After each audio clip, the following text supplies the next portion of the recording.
Hello everyone. Now today we are going to solve exercise 4.2 chapter number 4 determinants. Okay. In last class we learned about the properties of determinant. हमने सारी 6 की 6 properties को learn किया था. Now we are going to solve exercise 4.2 कि 4.2 को हम किस तरीके से solve करेंगे, right? So now look at the question number 1. The question number 1 says you have to prove that this determinant value is equals to 0. कि ये जो आपको डिटरमिनेंट दिया है इसकी जो वैल्यू आएगी वो क्या आएगी, 0 आएगी. फाइन. तो bye using the property number 5, आपको मैंने 6 प्रॉपर्टीज बताई थी. तो प्रॉपर्टी नंबर 5 में हमने देखा था क्या कि इफ सम और all elements of a row और a column of a determinant are expressed as a sum of 2 और more terms, okay, then the determinant can be expressed as a sum of 2 और more elements और determinants. ठीक है. तो इसमें ध्यान देंगे. देखिए यहाँ पर हमारा जो कॉलम नंबर 3 है, this is column number 3, C3.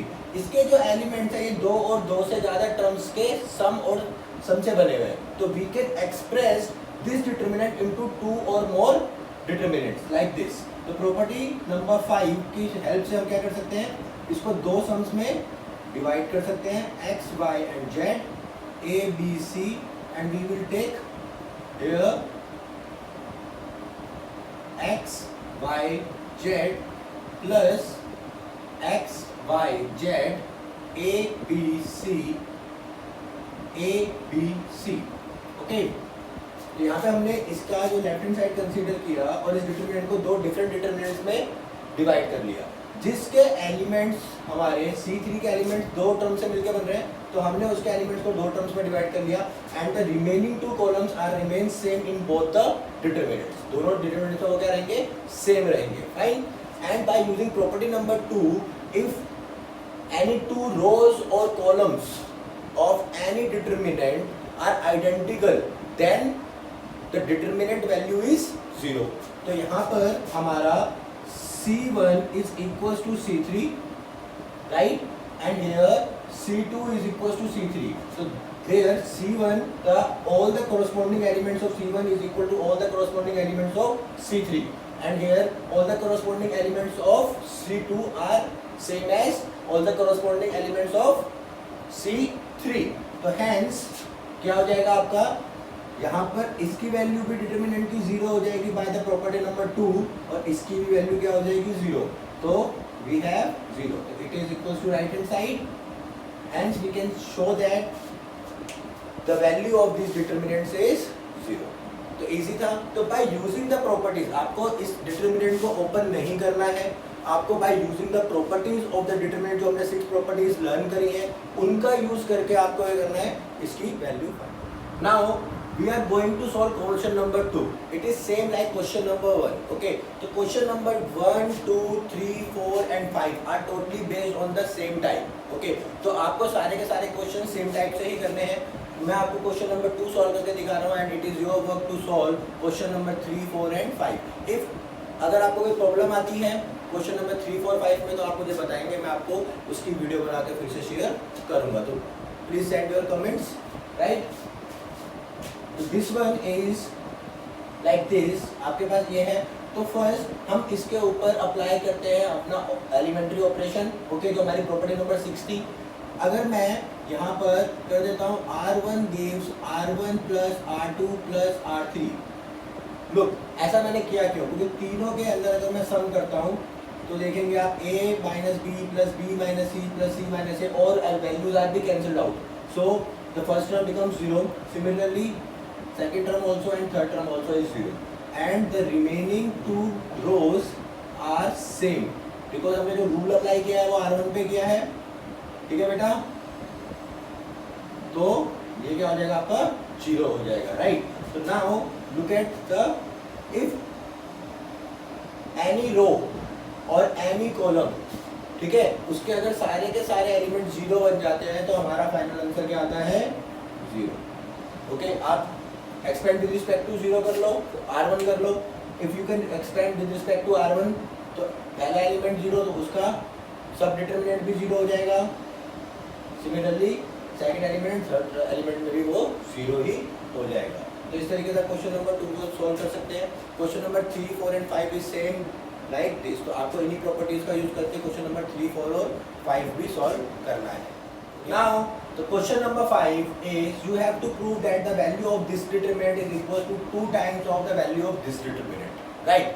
तो आपको अब यहाँ पे करना है कि इस determinant की वैल्यू को by using the properties of determinant you can prove that this is twice the value of this determinant, ठीक है। तो हमें अब प्रॉपर्टीज का ही यूज करना है, तो प्रॉपर्टीज का यूज करके इसको प्रूव करके देखते हैं। बहुत सिंपल है। सबसे अच्छी चीज इस क्वेश्चंस में क्या होती है बेटा, यू नो द आंसर, कि आपको आंसर प्रूफ क्या करना है, तो आप उसी के अकॉर्डिंग अपने स्टेप्स और उस प्रॉपर्टीज का यूज कर सकते हो। ओके, तो now look eight here. First I can apply R1 gives R1 plus R2 plus R3, right. मैंने तीनों का सम किया बिकॉज देखो आपको 2 चाहिए बाहर। अगर मैं इन सबका सम कर देता हूँ तो आपको 2 times of A, 2 times of B and 2 times of C, similarly 2 T Q R मिल जाएगा यहाँ पर, और 2 X Y Z यहाँ पे मिल जाएगा। तो आपके पास जो नया डिटरमिनेंट बन जाएगा वो बन जाएगा 2A plus B plus C, 2P plus Q plus R, 2X plus Y plus Z, ये आपको मिल गया। सिमिलरली आपके जो सेकंड 2 रोज हैं वो सेम रहेंगे, X plus Y, A plus B, P plus Q, X plus Y, fine. 2 2 2 तीनों हमारे किसके मल्टीपल्स हैं, तो प्रॉपर्टी नंबर 4 से क्या हो जाएगा, अगर if all the elements of any row और any column are a multiple of any constant then you can take out the constant as common. तो हम यहाँ पर 2 के मल्टीपल है, 2 इज अ कांस्टेंट, तो हमने 2 को कॉमन बाहर निकाल लिया। तो अगर हम 2 को कॉमन बाहर निकाल लेते हैं तो 2 बाहर, यहाँ से सारा 2 क्या हो जाएगा, रिमूव हो जाएगा, ठीक है। इजी है, बहुत इजी है, ध्यान से देखेंगे। ओके, तो now in the second step आपको यहाँ पर क्या चाहिए, तो मैंने अब क्या किया, R1 में से R1, ठीक है, या ऐसा भी कर सकते हैं हम कि हमें यहाँ पे क्या चाहिए, C चाहिए, राइट। तो R3 gives R3 minus R1। Look, अगर आप R3 में से इसको माइनस कर दोगे तो यहाँ क्या आ जाएगा, माइनस C। सिमिलरली यहाँ पे क्या आ जाएगा, माइनस R, यहाँ पे क्या आ जाएगा, माइनस Z। तो आपकी फर्स्ट टर्म तो सेम रहेगी, A plus B plus C, P plus Q plus R, X plus Y plus Z, C plus A, R plus P, X plus Z, and this is minus C, this is minus R, this is minus Z। okay, easy है, easy है। Okay, तो यहाँ पे देखिए, अब आपको यहाँ पर क्या चाहिए, आपको एक रो के अंदर चाहिए A, सेकंड के अंदर चाहिए आपको, यहाँ पे चाहिए B, यहाँ पे चाहिए आपको Q, और यहाँ पे आपको चाहिए R। तो सिमिलरली R2 माइनस R1 कर दे तो, ठीक है। तो हमने अब क्या कर दिया, यहाँ पे कर लेते हैं, R2 gives R2 minus R1, then you will get this new determinant like this is A plus B plus C, P plus Q plus R, this is X plus Y plus Z, and this one is minus, इसके साथ इसको minus करेंगे तो minus का B, minus का Q, minus का Y, and this is minus C, minus R, minus Z, okay, and 2 आपका common था बाहर।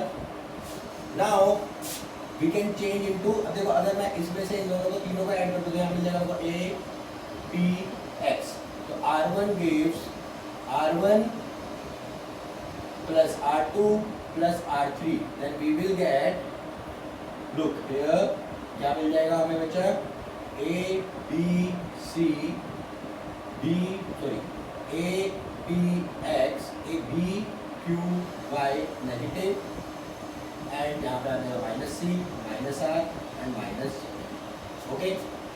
And if we can take common out, देखिए यहाँ पे माइनस 1 के साथ मल्टीपल है, यहाँ पे माइनस 1 के साथ मल्टीपल है। अगर मैं माइनस 1 R2 में से कॉमन निकाल लूँ, यहाँ से माइनस 1 R इसमें से कॉमन निकाल लूँ, तो देखो क्या हो जाएगा, 2 into minus 1 into minus 1, and ये हो जाएगा आपका A P Q, A P X, and this is B Q Y, and this is C R Z, fine. -1 +1 and you will get your answer. It is easy, very easy. Look, just by using the properties of any determinant you can change the values of the determinant also. But अगर आप यहाँ पे भी solve करेंगे और यहाँ पे भी सॉल्व करेंगे तो डिटरमिनेंट की वैल्यू कभी चेंज नहीं होती है. But by using the properties of determinant आप क्या कर सकते हो, अपनी कैलकुलेशंस को रिड्यूस कर सकते हो और थोड़ा इजी बना सकते हो. ठीक है, तो हम वही काम यहाँ पे करेंगे. Fine. Now the question number 7. ठीक है, क्वेश्चन नंबर 7 देखेंगे, बहुत ही इजी है. अब आपको बोला है by saying by using the properties of determinant you have to solve this determinant and by using the properties of determinant you have to solve this determinant and prove that the value of this determinant is 4a square b square and c square. तो now look at the question first. आपको क्या बोला है, आपको properties का use करना है बच्चे. अगर आपको प्रॉपर्टीज का यूज करना है तो वो बहुत इजी हो जाता है. आपको अपना आंसर पता है, आपको क्या चाहिए, a स्क्वायर चाहिए, b स्क्वायर चाहिए, c स्क्वायर चाहिए और 4 चाहिए. ओके, तो हम पहले ये चेकआउट करेंगे कि हम इसमें से इनमें से क्या चीज कॉमन फाइंड आउट कर सकते हैं. ठीक है, तो हमेशा आपको वो चीजें बनाने की कोशिश करनी है बाय यूजिंग द प्रॉपर्टीज कि इनमें से कुछ आपका कॉमन है तो उसको आप टेकिंग आउट बाहर निकाल पाओ. तो देखो हमें पता है कि ये पूरी जो रो है R1, इसमें A कॉमन है, इसमें B कॉमन है, इसमें C कॉमन है. ओके, तो R1 में A कॉमन, R2 में B, R3 में C. सिमिलरली C1 में A, C2 में B एंड C3 में C. राइट, तो we are going to take common out by using the property number 4 कि हमने क्या किया, take common A from R1 and C1, क्योंकि दोनों में कॉमन है. Similarly take common B from R2 and C2 and take common C from R3 and C3. ठीक है, जब आप बच्चे बाहर निकालेंगे तो यहाँ से एक ए बाहर आया, यहाँ से एक ए बाहर आया, तो क्या कितने ए बाहर है, 2. तो means this is a square is common. Similarly b square and c square from R2 and C2 and R3 and C3 and you will get here is -1 1 1 1 -1 1 1 1 -1. Okay, आपको क्या करना होता है कि आपको कोई भी, अब देखो जब भी आपके न्यूमेरिकल वैल्यूज बन जाए, ओके, तो you have to first, simple सा आपको रूल बता रहा हूँ, आपके अगर कोई भी एक रो या एक कॉलम के अंदर सारे के सारे न्यूमेरिकल वैल्यूज आ जाएं, कांस्टेंट टर्म्स ना रहे, तो आपको उसके दो एलिमेंट्स को एटलीस्ट क्या बनाना है, 0 बनाना है bye using the property of determinant. तो अगर मैं R1 के अंदर देखिए आप, R1 gives R1 plus R2, अगर मैं दोनों को ऐड कर दूं सिंपली, तो हमारे पास क्या है, a square b square c square तो कॉमन है बच्चे. अगर मैं दोनों को ऐड करूंगा तो ये 0 ये 0 ये 2. राइट, ये क्या हो जाएगा, 1 -1 1 1 1 -1. इजी है. अब आपके दो एलिमेंट्स आ गए 0, तो देखो इसका फायदा क्या हो रहा है, जब आप डिटरमिनेंट ओपन करोगे तो आपको पता है कि इसके टर्म्स जो बनेंगी सब मैट्रिक्स टोटली 0 हो जाएगी, इसकी भी सब मैट्रिक्स 0 हो जाएगी, टोटल प्रोडक्ट, एंड सिर्फ हमें 2 का ही प्रोडक्ट फाइंड आउट करना पड़ेगा. तो बस यहाँ पे अब आप कर देंगे expand determinant with respect to R1.